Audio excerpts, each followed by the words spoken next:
All right, I got Dr. Jeffrey Gross on the show today. He is the founder of Recelebrate. He's a pioneer in regenerative medicine and stem cells. Dr. Gross, welcome to the show, brother. Hey, thanks so much for having me. Appreciate it. I'm super excited to jump into things with you. You're the first doctor, first expert I've ever had on the show talking about stem cells. So this is going to be really neat. And when I was doing my research on you, I noticed that you have a background as being a neurosurgeon. And when I think about that, I'm like, wow, that's like a pretty high ticket, place to be in the field of medicine. And yet you switched to stem cells. So what happened? Was there like a day you realized like this is the way I want to go, this route of regenerative medicine? It kind of, I mean, it was grinding on me, having practiced neurosurgery, especially as a spine fellowship neurosurgeon doing tons of neck and back work. I've worked my whole career to try to not do surgery. So we try everything else first. And I watched patients just get frustrated. Hey, doc, therapy wasn't enough for me. Meds aren't enough. Cortisone injections aren't working. And we start to talk surgery. We're like, yeah, I really don't want screws and rods in my back. And I'm like, yeah, I kind of don't want to give them to you either. And there was this big gap to fill between the first line stuff and the more severe surgical stuff. And patients would ask, hey, what about lasers? What about stem cells? What about and finally enough of that rang through to me, and I went back and got retrained about 5.5 years ago, and did the work, did the homework, do the reading, got the journals, got the books, did the courses, and now I it's opened up a whole new world for me and for the patients that pass through my office. Yeah, now you literally don't have to do surgery because you're helping them from the root cause. They don't need to get fusions. They don't need to get screws. You can actually regenerate. And I think you're going to talk about the spine and the neck and all that. So I'm excited to hear about that. So talk about stem cells. And, I'm curious I have my own idea of what stem cells are as a biohacker and a health nut, but what are they really? And what's some of the confusion of like what they can do actually and what they can't do? So great question, and I'm a biohacker too. So I've enjoyed participating, not just delivering. But when we use the word stem cell, we're really talking about regenerative medicine, which is tapping back into the body's own innate ability to create itself, or recreate itself, or repair itself, or all those things, because they're in the same ballpark. And there are different levels of that can be delivered on a clinical basis, meaning to people. And it can start as simple as PRP, platelet-rich plasma, which is a very common approach where you take your own blood, spin it in a centrifuge at a doctor's office, pull out the growth factor plasma, and re-deliver it maybe to an elbow for tennis elbow or some other area. And usually that's done multiple times. That's kind of 101 of regenerative medicine. Kind of the advanced course would be stem cells. And these are the cells that are making those growth factors in the first place. These are the cells that created us way back when we were inside of our mothers and helped us grow in those first years until we were an adult. And since we're an adult, these are the cells that help divide into our other cells, whether they be a bone, a muscle, a liver, and maintain us and repair us. I mean, you think about it, our liver is regenerating all the time. We make new skin cells and cornea cells on our eyes and hair and things like this. This is an ongoing thing. However, as we are exposed to our environment, and this, some people say as we age, but really age is an accumulation of this exposure and an inflammatory defense, our cells just don't heal as quickly and we don't repair as well. So we turn to our stem cells for the best help we can get, but they also get exposed. So when we look into the clinical sources of stem cells, they can come from ourselves. They can be harvested from us. Most often our bone marrow is the richest source, but there are other tissues. Or from perinatal sources, meaning from what used to be trash is now treasure. So a mother delivers a child by C-section. Instead of throwing away the umbilical cord, placenta, amniotic fluid, we can keep it. And there are many labs in this country, FDA approved and compliant labs, mind you, that prepare these biologics for us. Sometimes we refer to them as products, but they're only a product to an extent that a person made them. And that can include stem cells. So these cells are young, they're unadulterated, they're not exposed to the world. Like our cells might have been, especially if we're older like me. But there's even one more step beyond stem cells because, and I appreciate, Joel, you just letting me ramble if that's okay. Please. but the research has shown that if these cells are delivered to a person, extra stem cells, they only last about 10 to 14 days, but the benefits last many months, if not ongoing. And the reason for that is the stem cells that are delivered give cell signaling smaller particles that we call nanoparticles or exosomes. And they're not cells, but they contain highly concentrated growth factors and microRNAs and heat shock proteins and survival proteins that go into our cells and our stem cells to activate them to juice up the regenerative process, reactivate, and help us heal like we were when we were more youthful. So when we use the phrase stem cell medicine, we're talking about all these things. Okay, wow. When you were talking about stem cells and the placenta, for example, when I was having, not me, but when we were having our second child, I was looking at potentially, banking my wife's placenta. Or there's another option. I think if when my oldest son, who's now 9, lost his first tooth, I was thinking, oh, well, maybe I know there's banks where you can do this. But one of the things that turned me off from this was that the FDA looks over all of this. And from what I discovered, they may not allow me at a later time to get that. If I say, hey, I need these stem cells for this reason, they own it. It's like their property. And I'm like, I'm not going to do this. So I'm curious, has that changed now? Or what do you think? Or what do you recommend? Or what are some of the stem cells that you will harvest for, like someone like me comes in and Doc, I got a neck injury. I got a spine injury. Can you help me? Where are you harvesting those stem cells? So great question. I want to unpack some of it just so we're all on the same page, if that's okay. Yeah. The FDA does not regulate the practice of medicine. However, they do have jurisdiction on what claims can be made, what can be said as to what cures or treats a disease or condition. So just for full compliance here, anything I discuss today is for academic purposes, educational purposes, or my own experience, and is not meant to advertise a claim. And when people come in the office, I make that clear, right? The FDA does not say what's legal and illegal to do as long as the claims are not made or made in conjunction with they say what we can say. I'll let you draw your own conclusions from that. I mean, I think anybody who's listening to this right now gets it. I mean, the last 2 to 3 years, the only buddy that can cure any disease is a Western doctor. So, yeah, we know exactly what the FDA does and how they suppress information. But go on, Dr. Gross. Yeah. Okay. Well, for all the listeners, if I disappear, please start looking in the desert for freshly dug holes because I'm sure I'll be there. But so as long as we, educate our patients, give them informed consent, explain the pros and cons, and let them be part of the decision as to what we can offer and from all our alternatives, because honestly, sometimes surgery is the right thing, hopefully less and less. We're doing the right thing, and we're following the Hippocratic Oath, as I always have, as most doctors do. Would you recommend then, on that note, sorry to cut you off, would you recommend then, is that a viable solution nowadays to bank the placenta? Do you see that as a good, or even the teeth of my kids as they're falling out? Are those good strategies if we want to harvest stem cells for potential later use? Yeah. So if you're sold on your own stuff as an adult, there are ways to harvest your tissue right now.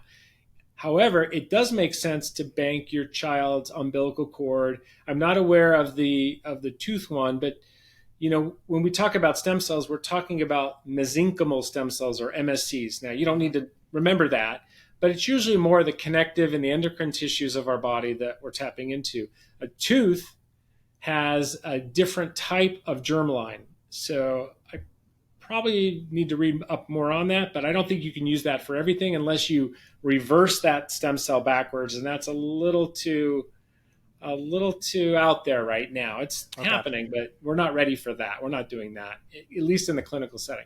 Yeah. So the umbilical cord is great because if your child hopefully never gets anything like a leukemia, then you can wipe out their entire bone marrow, kill the leukemia, and replace their bone marrow from cells from that umbilical cord. It's a match. It's from them, right? Wow. So sorry, Siri thinks I'm talking to her, but And so I'm a so fan. I'm a fan of that. However, when we talk about people like you and me, and I put us in the same age group, Joel, I'm sorry. I'm sure I'm I'm older, but 41. So yeah, yeah. I'm 57. So I can Oh, you tell look you that great. It must be the stem cells. it must be. I don't want those old cells put back in me of my own. Now, if you bank them at a young age, there is a group, the Stem Cell Surgical Network, that does some banking and will populate your cells in culture, meaning divide, let them divide and make more of them. So there is a group that does that, and you can use your own stuff. I like the stuff fresh out of the womb. That's the best stuff in my mind. Most active, not adulterated, not exposed to anything. So it's off the shelf. It's easy to get. It's really kind of simple. Okay. Very cool. That's what I was wondering. It is easy to get, and they're easy to get. It's plentiful, Yeah. so that's good to know. And then, what are some of the things that people are coming to see you for, or the conditions? Like, what do you see as just, this is the most viable solution that stem cells would work beautifully, or exosomes? So my low hanging fruit for these things are people with a joint or spine problem, because they tend to have the most benefit there to help prevent the need for surgery or delay the need for surgery. They reduce inflammation powerfully. It's probably the most logical, approach to anti-inflammatory effect of the cells.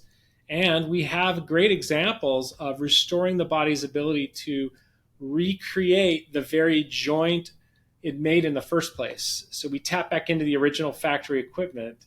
We Wow. stimulate the stem cells that produce the cartilage proteins, whether it's a meniscus in the knee or a disc in the spine.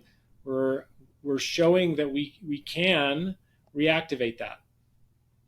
Wow, that's powerful. Is there a testimonial or anything that stands out to you, like where someone came in and they're like, there's just probably no way you can heal me, but I figured I'd give it a try anyways, and lo and behold, they got better. By the way, if the FDA is listening, yes, we know you cannot heal, cure disease, but I'm sorry, you added stem cells into their life and they got better. Let's just say that. Yeah, so I'm more. You mentioned exosomes, and I'll tap back into that because really I'm using more exosomes these days than cells. Exosomes, I can give a more significant concentrated dose. They last longer. They travel better. They're easier to handle. In the office, I have a -30 freezer. Cells have to be kept in a -80, which I also have, but um, they're just a lot easier to deal with.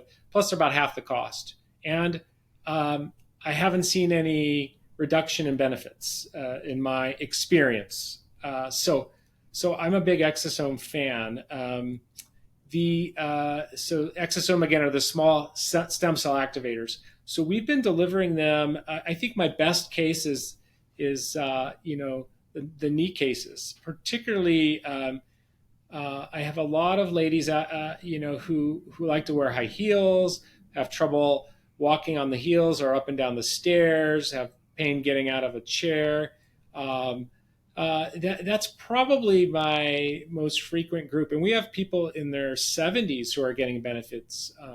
And once you slow down, you stop using your muscles, you stop using your bones, and you stop doing the weight bearing activities. You lose your muscle mass, you lose your bone density, and that reduces your longevity. So just by helping someone's knee, we're probably helping them live longer. Yeah, 100%. I mean, you just think about too, just depression when you're not moving, you're not active. What happens? You're sitting down, you're inside. No, that movement creates lethargy, atrophy. You actually just become depressed, and then that goes down in a whole nother cycle. So just Right. fixing someone's knee makes them amble, makes them strong. I mean, that's actually a huge Yeah, jump off. That makes sense.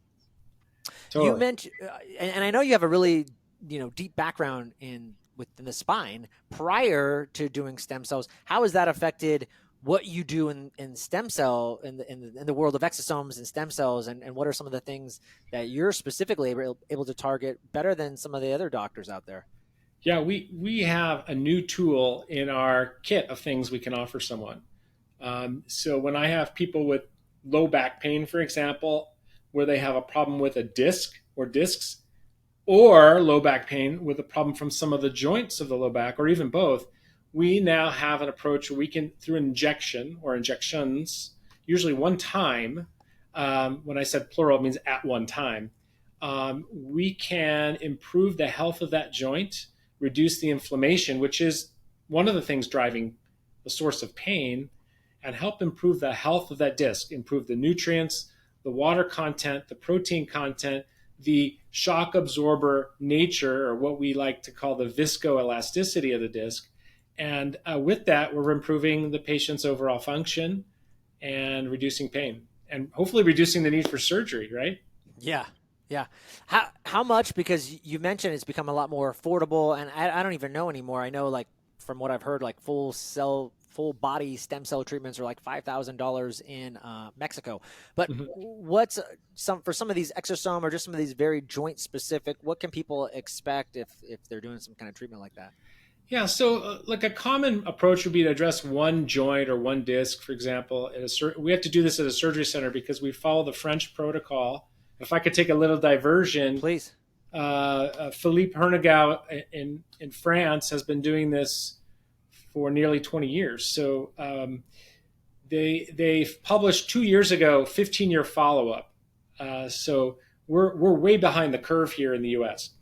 But we follow their protocol, and they inject right adjacent to the joint or the disc or the meniscus or the soft structures, because they're injecting these near this into the stem cell population of the bone marrow, because that's where the party is, that's where the biology is, that's where the action is. So we put the exosomes there. It enhances the activity of the cells there, reduces inflammation, improves the protein production, and these proteins make the joint. They make collagen. They make all the cross-linked proteins in the meniscus or the disc, for example. So we follow that protocol. So this is nothing I made up. I just looked for the best practices and pulled them all together. So we will do that at a surgery center because it is a bone injection under light sedation. No one has to be out for this, and it's a short procedure.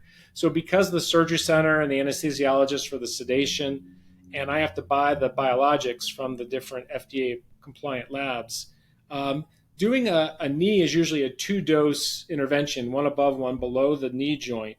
And something like that is probably just under $10,000, and most people either have a health savings account where they can use that money, or they just have figured out that 10,000 with a great chance of avoiding a knee replacement avoids the downtime, the pain, the suffering, even though their insurance company, their health insurance company, will pay for their replacement. They figure out the better option for themselves. Yeah. Speaking of that, what about, do you know about health shares? Will they cover some of these specific? I don't know if you've ever had that. And, there's like Good Samaritan Ministries and some of the health shares. I wonder if they will cover anything. Don't know, and maybe afterwards we can investigate it together, because Yeah. if I I'll try to can find out. find people and make it available to them, this has been a great joy for me in the last couple of years, and sort of having a second wind in my practice. Being, instead of doing things I've been doing for 25 years, trained by people who did them for 25 years before, and looking back and say, spine surgery really hasn't changed drastically in 50, 60 years. Yeah. I like it. Yeah. Yeah. You're truly helping people, I think, in a big way. And that's what I think that's what you're seeing. For, if I were to come to you and, I'm like, hey, I just want to be in better health. My joints, I'm getting old. I'm 41. Things are going apart. Would there be like a time where I need to come back and see you like every 15 years, you think? Like, just kind of keep doing it? Or are the effects pretty darn good? Depending on, So, obviously, depending on my exposure to toxins, the lifestyle, like you right. said, our exposure is huge, but Sure. Well, like I said, I've been doing this about 5 years and change, and we have not yet had someone need to come back for another joint procedure. But you're right. We keep using the joints. They're going to have, some newly accumulated degeneration. So at some point, you may need to come back for more regeneration. The French protocol is clear that at least at the 15-year mark, only about 15 to 16% of those people have fallen off and needed to reconsider treatment. So I think we look for at least that kind of response here. That's amazing. That's really cool. We're both biohackers, so if we can amplify or, even go to the maximum on a treatment, what are some things that you like to have clients and patients do maybe to amplify their stem cell procedure? I know some people are doing things post-treatment or even pre-treatment. Yeah. Yeah, what are some things that you like to do?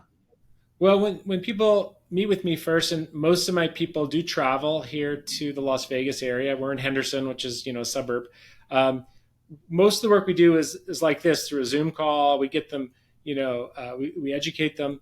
We go through their lifestyle, their supplements, their sleep, their exercise, their diet, everything, because I want their body to be the best receiving environment for what we're going to do. If we're going to spend a few $1,000s on something, by gosh, let's help at work. Let's do that. So I really like to get them on a regimen, and it's very simple. Most of this over the counter supplements, things like that, and we get them going, and we want to keep them on it. So I monitor and we do track the results of these things because we, like you said, as biohackers, we're not just doing joints. We have the anti-aging crowd that come in, and we do IVs on a repetitive basis, and we look at biological age tests. I know you've had some people on that do that. We look to inflammatory markers, how much inflammation is in the bloodstream in different ways. And we look at health metrics, wearable tech, heart rate variability. We had one guy that I love to tell the story. So very fit gentleman, biohacker, anti-ager, came in.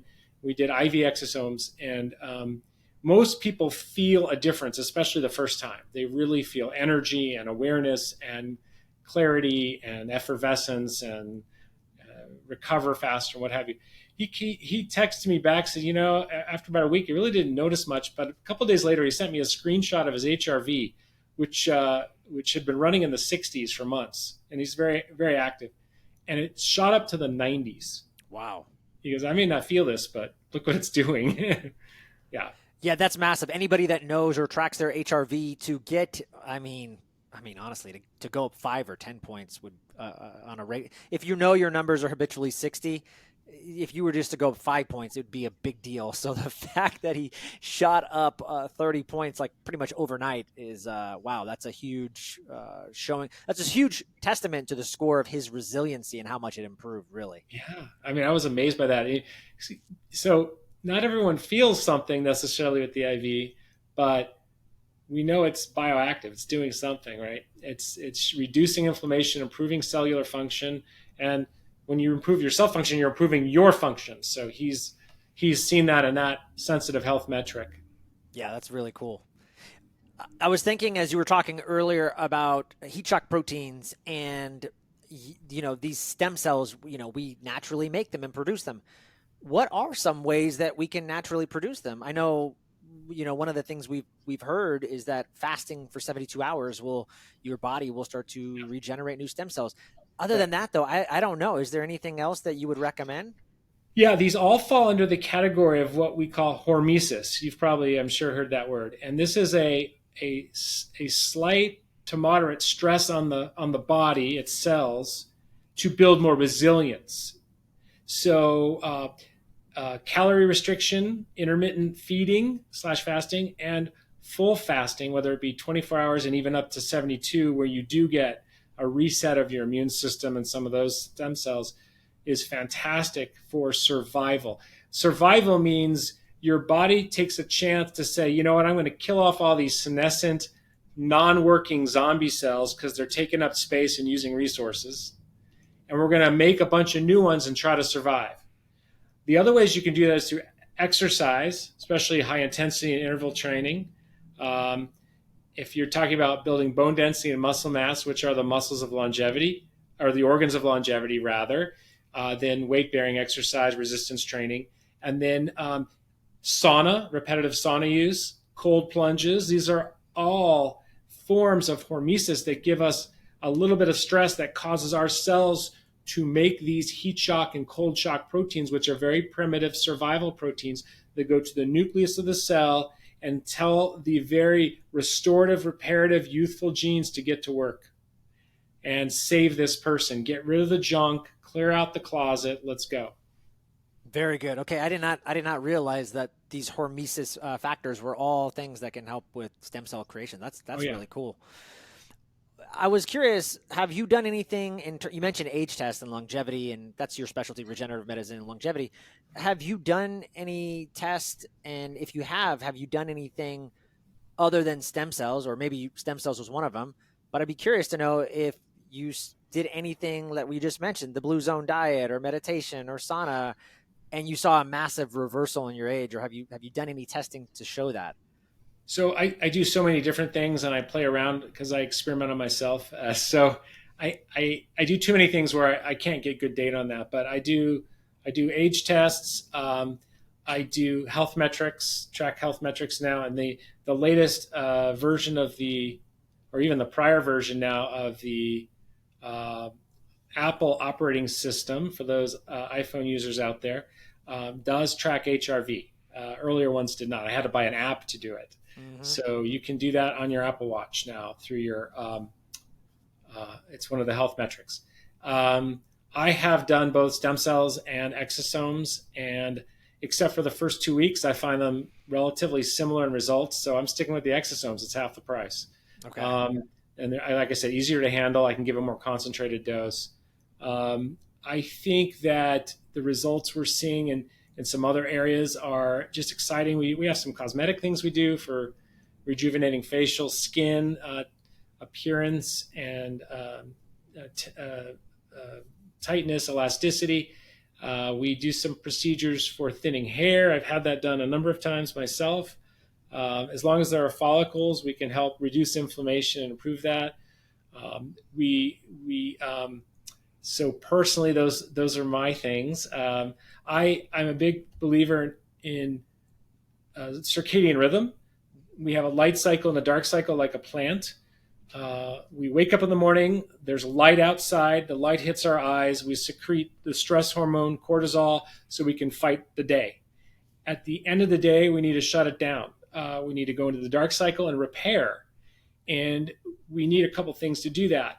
We need dark, cool, restful,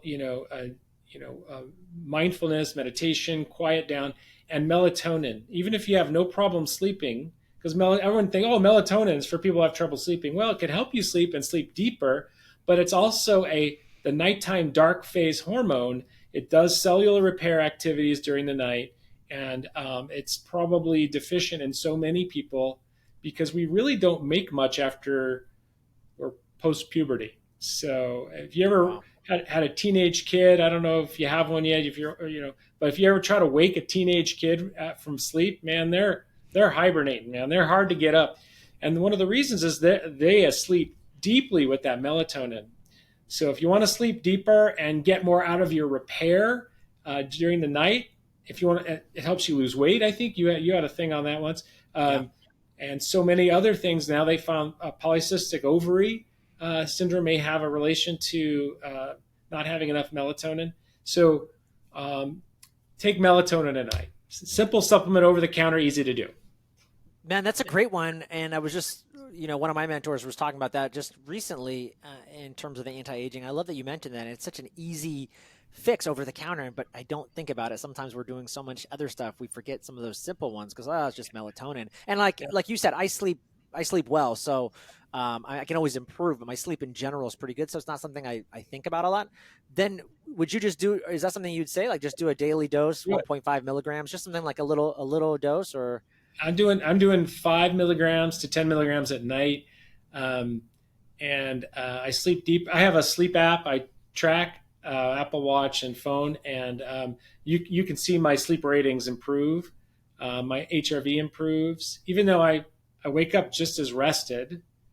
It's doing more for me. I'm fairly convinced of that. yeah. Okay, that's great. That's great to know. Other than stem cells, what else is exciting you about the anti-aging, longevity, regenerative medicine space? So it's a thing, right? You can add 10 years to your life, and not just add years. You can add healthy quality years. If you the earlier you start and the more you do consistently, you can still have a weekend where you go out of town and have a little too much fun, as long as most of your time and effort is doing some simple and easy things. So you got to move. Exercise is the one thing you can do to maintain your cognition, improve your muscles and bone density, and take supplements. It's very simple. I start everyone out. Most people come in, oh, I take a multivitamin. Well, that's okay for preventing malnutrition, but it's not doing much for optimal nutrition. So I start everyone out on, I'll call it the 5 basics anti-inflammatories. Vitamin D3. The sun doesn't make enough for you. It doesn't convert enough for you. You got to take Not even in Vegas, Dr. Jeffrey Gross? Well, first, if I was out that much in the sun in Vegas during the heat, I'd have other problems, right? Yeah. But you remember, the sun doesn't really make it. It converts vitamin D2 to vitamin D3. How many doctors do vitamin D2 levels to see what you got anyway? So take your vitamin D3. It's easy to do. It's over the counter. I take 5,000 international units a day. Probiotics, I think Siri found something on the way. She really wants to be involved in this podcast. They're listening to you. They're listening to you, Dr. Gross. You got to go airplane mode. The FDA. Yeah, theater mode. That's right. I forgot. Theater mode. There we go. Yeah, okay, so this one. I take probiotics. I recommend probiotics. I think, we didn't learn this in med school. At least I didn't. And people will come in, oh, I take this probiotic. Yeah, great. But I read up on it. I know it. The bacteria that are invited guests do things for us. They help us digest certain phytonutrients that we can't do a good job with, that have significant anti-inflammatory relations to brain health and other parts of our body. I would focus on oral health. Flossing can add a year or two to your life by reducing inflammation in your gums that goes right into your heart and heart valves. So back to supplements, we got probiotics, vitamin D3. We talked about melatonin. I'm a big fan of magnesium at night. I don't think we get enough in our diet. It comes mainly through green vegetables, and frankly, it's just hard to eat enough green vegetables all day. And I'm a big fan of fish oil, so I recommend 1,000 milligrams 3 times a day. What's a brand of fish oil you like? I know there's a lot of controversy on the fact that it goes rancid and that kind of stuff. Is there one that you like and trust?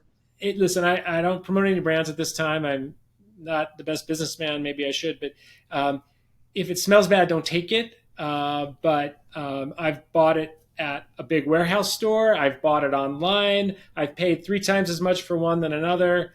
I don't know that there's a difference. I would have to do all kinds of lab tests on myself on a repeated basis, and it just seems overkill. Just take it. Start by taking it. Okay. Okay. Sage advice. Okay, cool. What about you? Any new and exciting projects that you're working on that you're excited about coming up? Yeah, no, thanks for asking. So I am I've been working on a book for a long time, but I'm a little OCD. That's an understatement. I'm very OCD, so I keep including things in the manuscript, and I feel, oh, there's something new, and because I read all the time. So this is a how-to guide on anti-aging and anti-inflammation, what it all means. It's sort of an education and a guided, workbook. But someone close to me, very smart, recently said, hey, why don't you just make a simple course to get people started? So I'm going to come out with a course hopefully very soon. If anyone's interested, you can go to,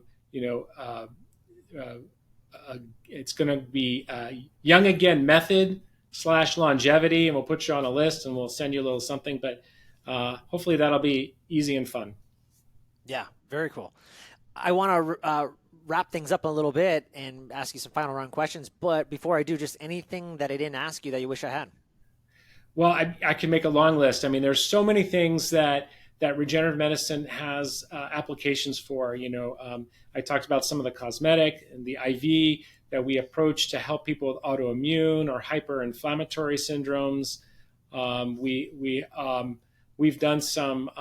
We have a breathing treatment with the exosomes for people that have lung issues related to pandemic type situations. I don't want to go too much into that because I'm sure I'll have knocks on my door from people that I shouldn't. And then we have a population of patients with dry eye syndrome, whether they've had LASIK or some other issue, and we treat the glands in the eyelid. It's very simple, actually. And we have people with some sexual dysfunction, we can do shots for girls and boys.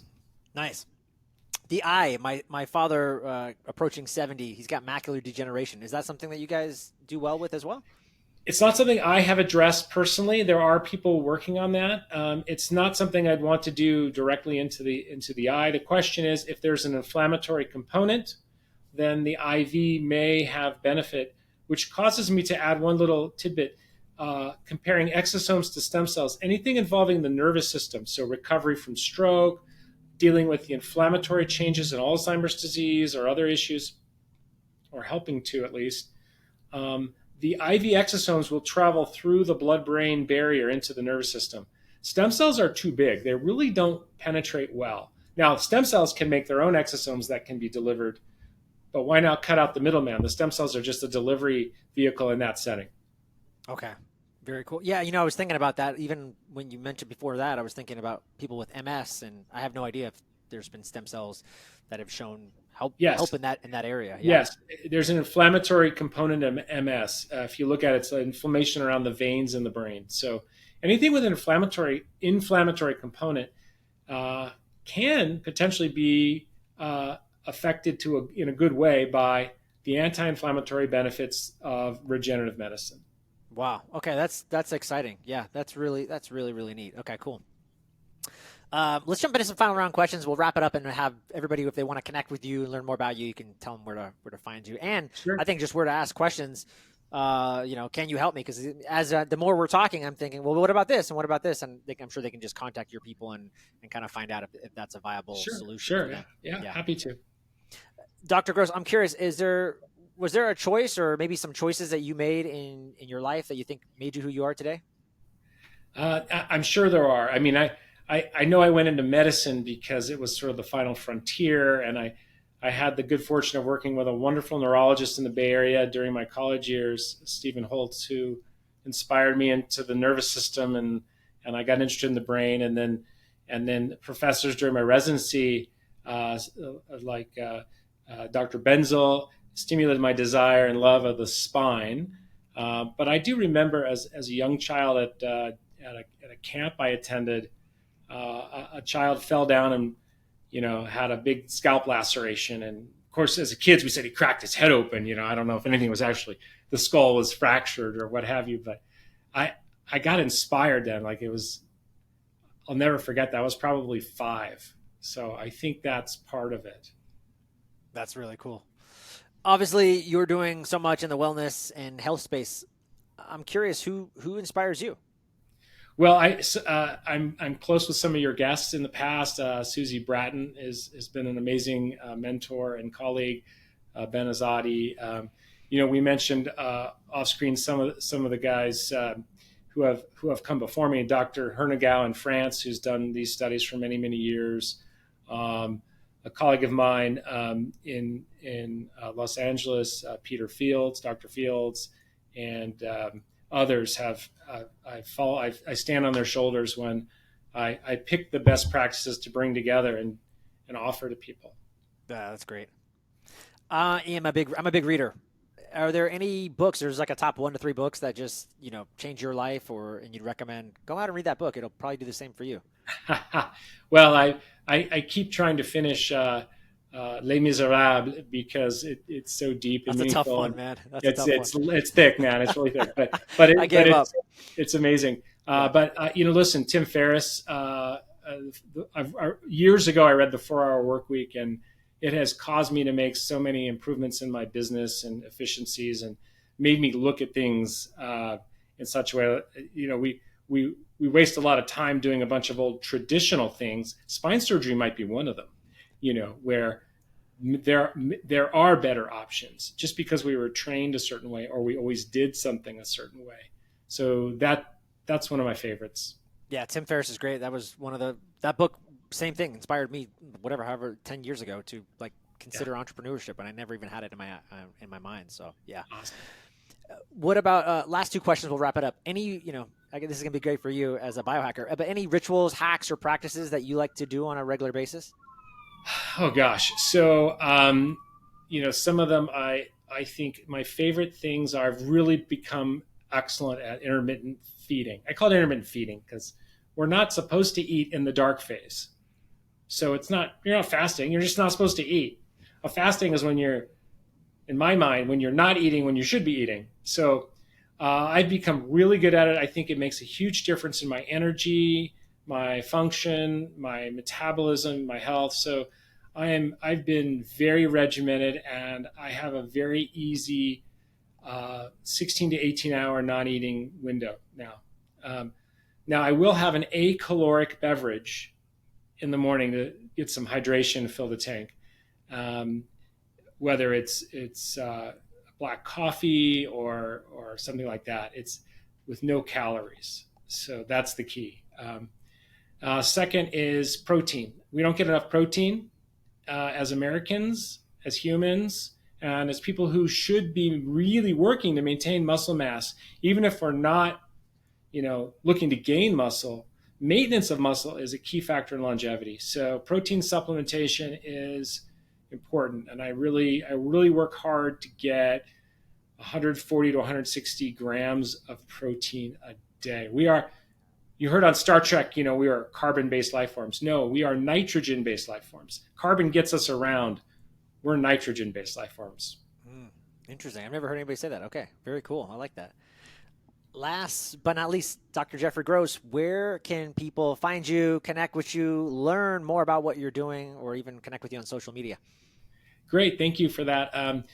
All my channels are called Recelebrate, ReCellEbrate. Find us on Instagram, TikTok. I have YouTube if you want to watch a video here or two or follow for tips. We're doing some things toward more just geared towards longevity on the Instagram channel called Get Young Again, but the website is Young Again Method /longevity if you want some more information there. And Recelebrate has a pathway to get to the office if you want to talk to me. I love to meet new people. We take the time. Everyone's different.